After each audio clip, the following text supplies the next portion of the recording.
La France mobilise la communauté internationale pour faire avancer la paix entre Israéliens et Palestiniens. C'est l'objectif, en tout cas, de la conférence réunie aujourd'hui à Paris et le fait du jour du 64 minutes.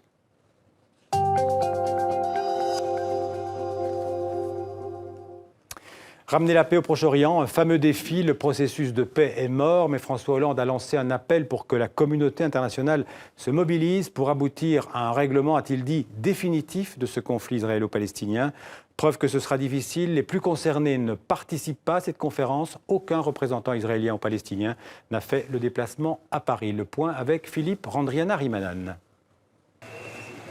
À l'appel de Paris, 28 pays et organisations internationales se mobilisent pour la paix entre Israéliens et Palestiniens. Un vœu pieux en l'absence des deux parties antagonistes qui n'ont pas été invités et ont rompu toute négociation.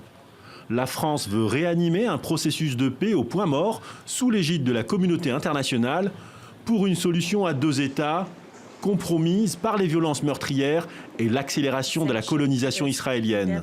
Nous ne pouvons pas nous substituer aux parties prenantes. Notre initiative vise à leur donner les garanties que la paix sera solide, durable et contrôlée internationalement. Une grande ambition pour des résultats incertains. Les participants veulent organiser des groupes de travail et mettre en place des mesures d'incitation économique ou encore des règles de désescalade.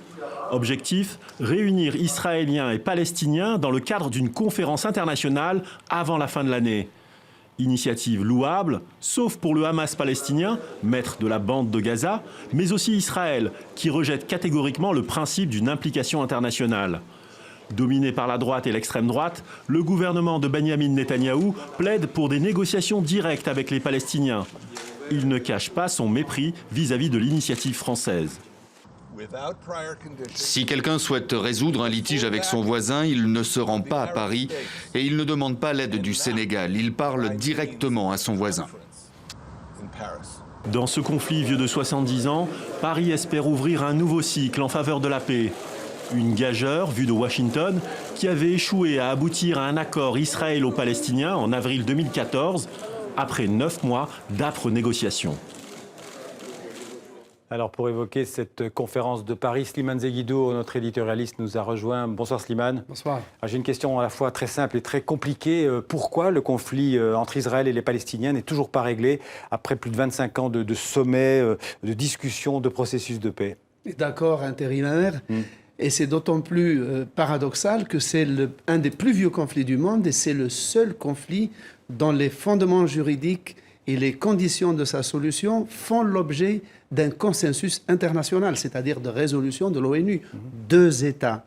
Eh bien, pourquoi? C'est pour plusieurs raisons. D'abord, le rapport de force absurde entre Palestiniens et Israéliens. C'est pour ça, si vous voulez, que la France, pourquoi la France veut revenir au principe d'une conférence internationale après 23 ans, vous le disiez, de négociations entre Palestiniens et Israéliens. C'est parce que le rapport de force est tellement défavorable aux Palestiniens que seuls, et c'est ce que demande d'ailleurs la gauche et le camp de la paix israélien, seules des pressions internationales sur le gouvernement israélien peuvent l'amener à accepter et à mettre en pratique l'idée d'un État palestinien. Donc ça, c'est pour le rapport de force entre les deux principaux protagonistes. Et puis les autres raisons du blocage?